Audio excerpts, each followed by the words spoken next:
I believe that that person who dies should not return in this title. Two things before the video gets started. Yes, I'm wearing a Santa hat. It's almost Christmas time. And two, there are some pretty serious spoilers for Rebirth and the Re-Trilogy going forward. So if you don't want to know about any of that, I would click off now or come back later. So we got some information from Tetsuya Nomura saying whoever dies in Final Fantasy VII Rebirth is not going to come back. So this may quell some of your all's expectations or worries that certain characters who die in the OG were going to survive and not make it, and make it into the final game as fully alive and to be happy and all this stuff. That does not seem to be the case with this, with what Nomura just said. There's an article here on thegamer.com that says Nomura has stated in a recent interview that whoever dies at the end of FF7 Rebirth will not be returning, as that's what has happened in the original. As excited as we all are for FF7 Rebirth to launch in a few months, there's also a lingering feeling of dread and sadness in the air. Sure, we're all getting to explore the world of FF7 like never before, and play as Kate Sith, Red 13, and even Sephiroth, which is very unexpected. I did not expect to be able to play Sephiroth in the Calm Flashback. Very cool. But we also know that someone's going to die at the end of the adventure. This has been presumed to be the case since FF7 Remake was said to be the first part in a trilogy, but creative director Nomura put all speculation to rest a few months ago and confirmed that Rebirth ends after the greatest fate takes place at the Forgotten Capital. Shout out to Genki on Twitter. They posted this little excerpt from the interview. Nomura says, beginning with the original FF7, when we had started working on it, it was already decided from the get-go life would be the central theme surrounding FF7. I knew that we had to depict life and death within this title.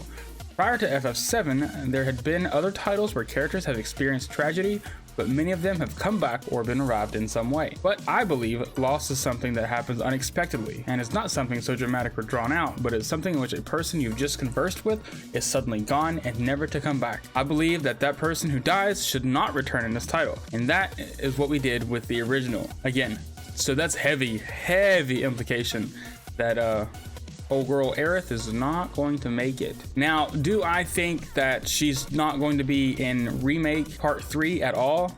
No, I think we'll still see her in some fashion. Maybe working in Zack's timeline as a Force Ghost or a Livestream Ghost, helping with the planet, helping guide Cloud places or whatever. I don't think she's just going to be absent in a third part at all. She'll still be playing some sort of role, and we'll see that. But as far as like story purposes and like the overall themes of the game, a lot of you guys have been worried, including myself, have been worried that all that's out the window and Aerith is going to survive, Zack is survived, so it just completely throws away the whole purpose and point of FF7. And we can kind of rest easy now because they've pretty much confirmed that it isn't going to happen like that, and that people are going to die and they're going to stay dead.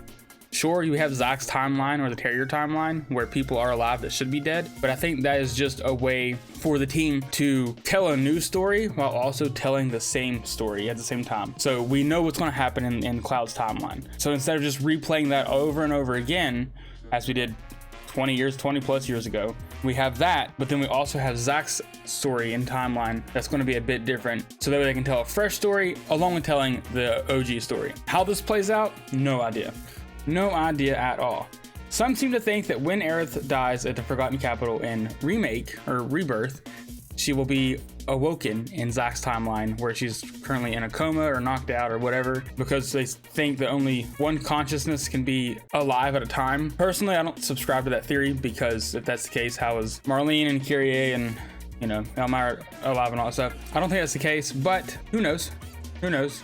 Again, I'm down to whatever developers want to do. I am up for it. I'm ready. Then an article goes on to say that although that may seem like a pretty clear sign that someone was going to once again kick the bucket, it wasn't a concrete statement that someone was going to die. Well, it seems Square Enix isn't being coy about it anymore, as Nomura recently made his feelings on the subject very clear in an interview with Game Informer, where he basically confirmed death is coming and that it is not going to be reversed. Also, a side note here, it's worth noting that it was previously confirmed that the Whisperers aren't going to be able to control fate and reverse time like they could in Remake. So whatever happens in Rebirth is staying that way. So the Whispers are still going to be present, it seems, because we see it at the very end of the latest trailer. We can see him kind of swirling around. It seems, from my understanding, Sephiroth is in full control of them this time. So maybe he is ensuring the party cannot get to Aerith during that scene.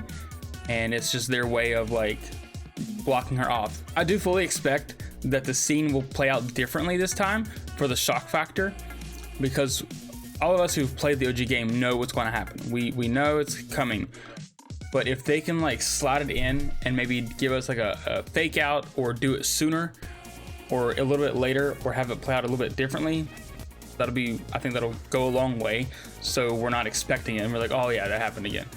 They want to be able to like pull at our heartstrings and like really make it emotional and impactful. So I really think that it's gonna play out differently in some fashion, either earlier, later, or something else happens entirely.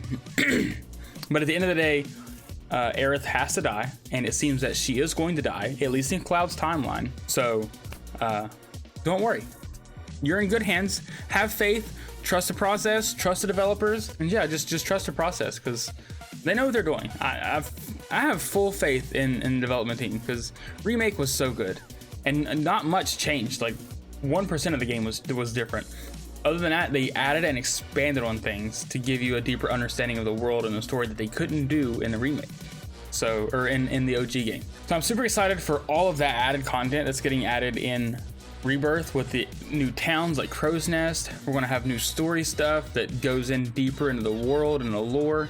I'm so excited for that. So I have full faith that the team can pull it off and make it even more meaningful than it was in the OG. But that's all for this video. I wanted to go over that real quick and make a video on Aerith and her fate and how it has not changed, and you guys can rest easy. Rest easy. It's still going to happen, and it's going to be amazing and sad. Yep, it's going to be sad. But for more Rebirth content, be sure to like, subscribe, so you don't miss out on any news, any updates or anything like that. And be sure to check out this video for the latest Rebirth video, and I'll see you guys in the next one. Peace.